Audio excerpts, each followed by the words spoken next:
Bilasizmi, sanitariya qoidalari, me'yorlari va gigiyena normativlariga ko'ra ayrim muassasalarda go'daklar va yosh bolalarni ona suti bilan oziqlantirish uchun maxsus joylar tashkil etilishi majburiy hisoblanadi.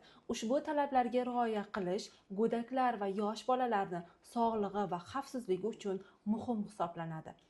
Quyidagi muassasalarda maxsus joylar tashkil etilishi shart.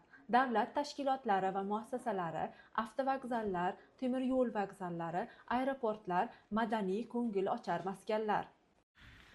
Agar mazkur muassasalarda maxsus xonalar nazarda tutilmagan bo'lsa yoki joy yetarli bo'lmasa, sanitariya gigiyena talablariga javob beradigan alohida joy ajratilishi shart.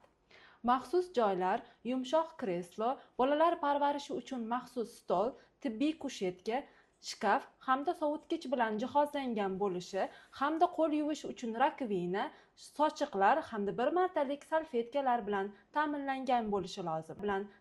Xonalar har kuni tozalanishi, haftada bir marotaba dezinfeksiya ishlari amalga oshirilishi lozim.